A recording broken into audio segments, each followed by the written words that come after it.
I love science fiction. It's a genre you can just wrap yourself up in, like a blanket or a big jumper, really get lost in the adventure. Shows like Stargate SG-1, Star Trek Voyager and Deep Space Nine remind me of being a little kid. I feel nostalgic when I think back to them just starting to air on UK television. And when I do, these shows give me a sense of not just awe, but comfort. I feel like the late 90s was packed with brilliantly written and delivered science fiction shows. Andromeda with Kevin Sorbo was also there.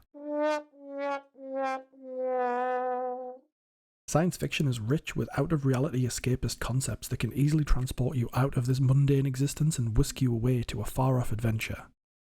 And that's why, even as I grew up and learned more about the world around me, my tastes in television and film never left science fiction behind, and I learned that I'm very much not alone in that group. Battlestar Galactica is not a show from my childhood, despite its run on the air starting in 2003. I wouldn't actually come to watch Battlestar until 2010. I recall my friend telling me that he was watching it and how gritty and realistic it was, but at the time I didn't really have any strong desire to watch it. I'd already heard of BSG after all, and I knew it was some fruity show from the 70s that had cool looking robots that beat up C-3PO in that one episode of The Simpsons. Besides that, I wasn't really interested.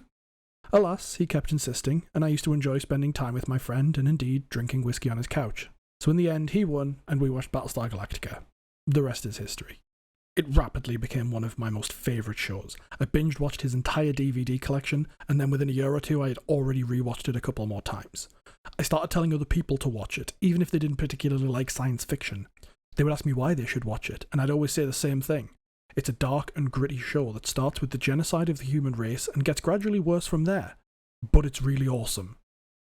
Despite being a show about robots wiping out most of humankind and hunting the few thousand survivors as they flee into the dark reaches of space looking for a new home, the show manages to deal with a huge variety of philosophical, religious and current topics while keeping the plot engaging.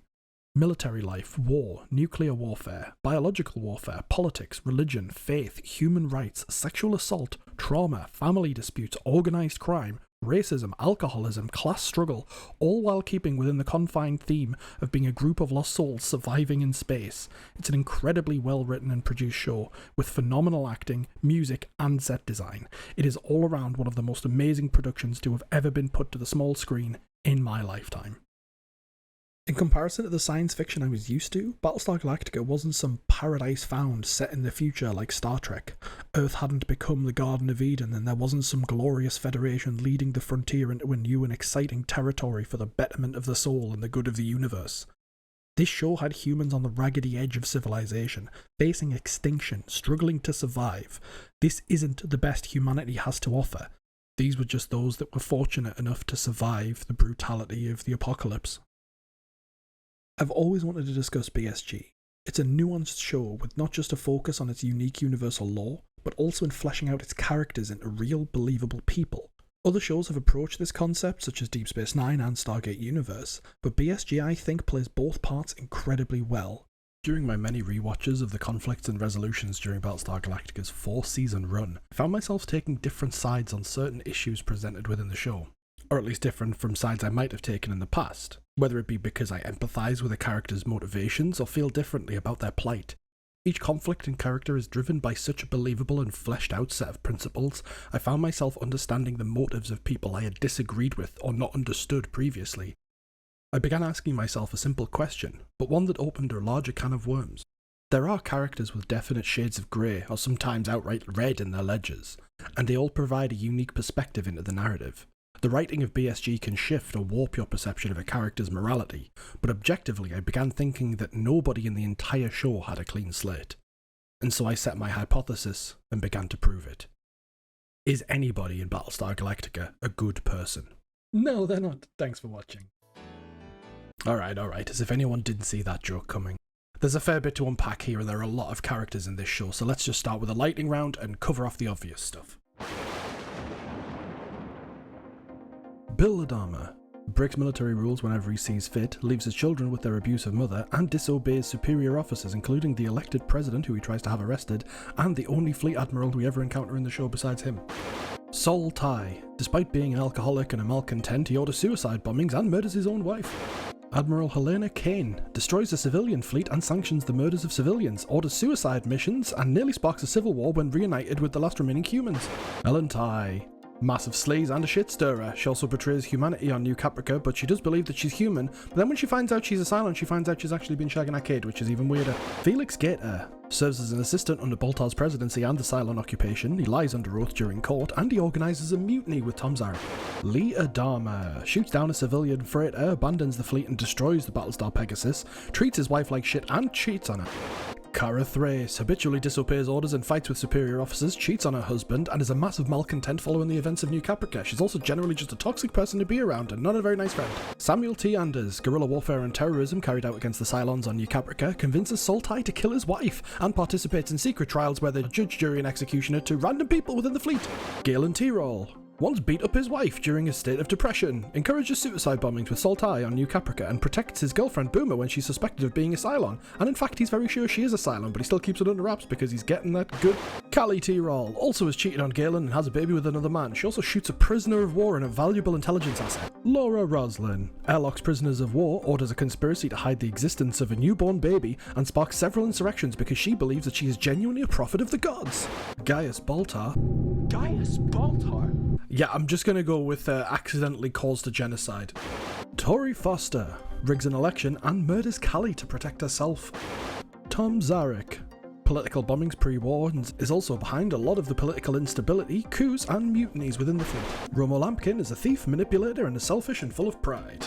Starting with the Cylons, Athena manipulates and deceives Hilo on New Caprica, disobeys orders when it suits her, and risks the security of her fleet just to rescue a child. Boomer hides her Cylon nature from her co-workers and loved ones, shoots Commander Adama in the stomach, and afterwards follows a complete lack of remorse and leans into the aggressive Cylon side of herself. Caprica 6 manipulates and deceives Gaius Baltar and creates the opportunity for the genocide of the human race. She also kills a fucking baby. And the rest of the Cylons also do awful shit. I'm not going to get into all of it. I mean, they committed actual genocide. Okay, that was obviously just a bit of fun for me. And I'm not counting every character within the show because there's just far too many. Most of them are just side characters, but even those side characters are bastards and often specifically written to be antagonists to our main cast. There are some characters who I thought needed specific attention here because they are so close to being perfect. And in search of more insight, I asked Reddit for their gut reactions, so we got a few honourable mentions that I will address here with more detail. Billy is a good character. He was written out of the show because of difficulties with the actor, so we never really got to explore him.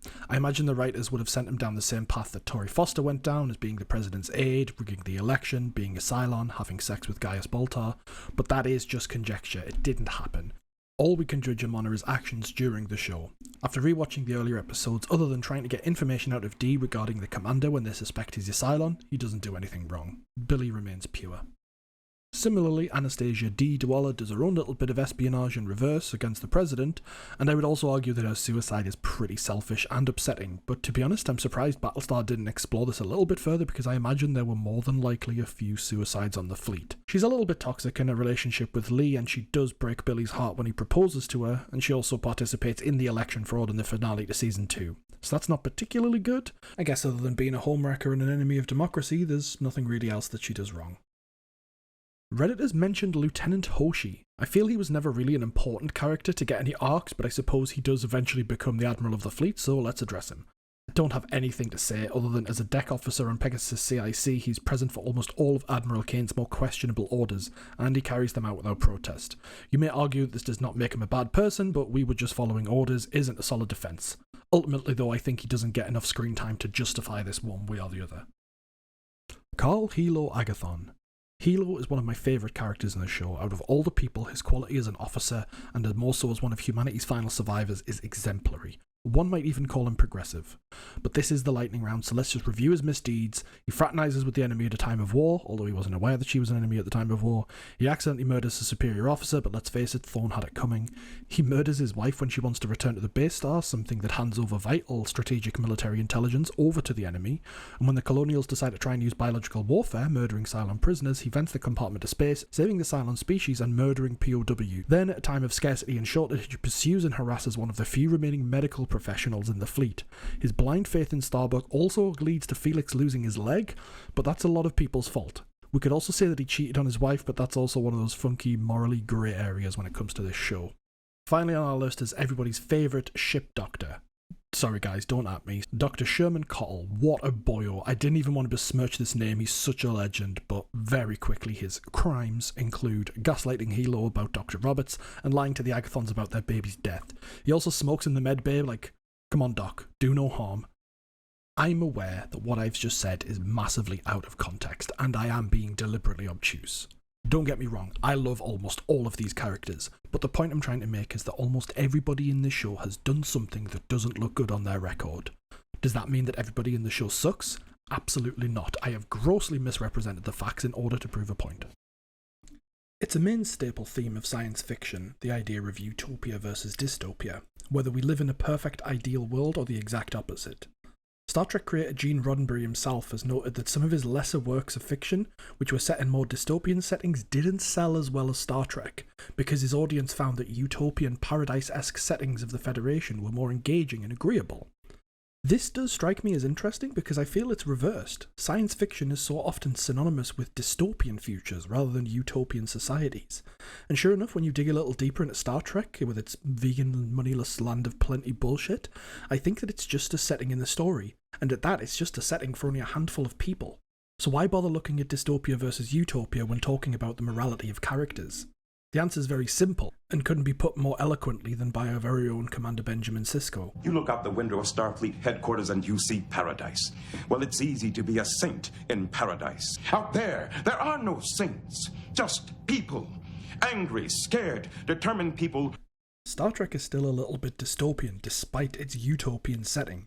Things are perfect in the Federation, on Earth, but these stories do not take place on Earth. These are the fringes of space, the final frontier. The people boldly going are still people, subject to the same stresses, paranoia, anger, lust, social anxiety. Living in paradise doesn't make you perfect. Even in Star Trek, there's a quality of dystopia. So why? Even Roddenberry knew that Star Trek would not function as a story about utopia. People just wouldn't accept it. There has to be risk and danger, flaws, and that's the crux of Star Trek. It shows what has to be done in order to preserve paradise, and explores what happens when people leave the Garden of Eden and explore the wastes beyond. The Federation can use their morals and code of ethics to help the suffering and the struggling. Star Trek doesn't paint the universe as without flaw or suffering, but that with good people, a bad place can become better. Would we ever enjoy seeing a world where everybody and everything is perfect? No, it would be boring as hell. We need discord, conflict, and resolution. There are a few episodes of Red Dwarf which show the crew finding a small version of paradise, which is ultimately ruined by their presence there, because they are fundamentally not good people. They bring conflict and discord with them, and it's engaging and funny as hell as a result. How conflict and confrontation is resolved is a vital part of the story. It's 2/3 of the 3-act structure. It should be individual and unique to the setting of the universe you're in, but the basics of a story are absolute for everything. Without stakes and consequences, what is there to lose? We simply would not be interested. The players of Battlestar Galactica have some red in their ledgers, unless you never get any screen time or you left the show early. But does that stop us enjoying the show? Does it stop us relating to the characters or being engaged with the story? Of course not. For all the bad deeds mentioned in the lightning round, there's always a plausible and real motivation to follow. I think it's fair to say Gaius Baltar has the biggest weight of guilt in the show. As a direct result of his action, he leads the Cylons to the genocide of the human race, and then the deaths and internment of people on the surface of New Caprica during his time as president. But his actions are not born of malice, they're born of lust and ignorance, arrogance and self-preservation, desperation. There's an entire 2-part finale about whether or not Gaius Baltar is guilty of crimes against the colony, a trial that interestingly comes to a conclusion when Lee talks about the things that all of the fleet has done. No, we're not going to talk about the fragile body of Gaius fracking Baltar. Door! Sol Tigh is a malcontent and a drunk, but he is above all fiercely loving and loyal. Bill and Leodama habitually break protocol and disobey orders, but it's always for the sake of their crew, who they treat as family. I talked earlier about Dr. Cottle gaslighting Hilo about Dr. Roberts, but he does still eventually check, because he has a conscience and duty of care. Hilo kills a room full of POWs, but he does so to prevent the Admiralty from committing genocide. He does so as a lesser evil to save not just the Cylon race, but to save the Colonials, to preserve their souls. Because when you're out on the fringes, on the verge of extinction, sometimes you just have to make the exception. Is anybody in Battlestar Galactica a good person? No. Are they bad people? No. Unlike Star Trek, these aren't good people in a bad place to make things better. They're just people in a worse place trying to survive. They're realistic characters, relatable, with an incredible depth and colour, beautifully written and flawlessly executed by the cast and crew. While looking through the lens of absolute morality, surely everybody will falter. To err is to be human, and in a show which explores the few final remaining humans reflecting on their hubris, and a group of robots exploring their own humanity, it's expected that we see a lot of mistakes and questionable ethical choices along the way. The idea of total true goodness is a myth. Nobody is ever perfect, and if they were, they'd be boring. Everybody makes mistakes, or regrets a bad choice, or has let something happen that haunts them. When it happens, it doesn't make you a bad person. What matters is how you let that define your character.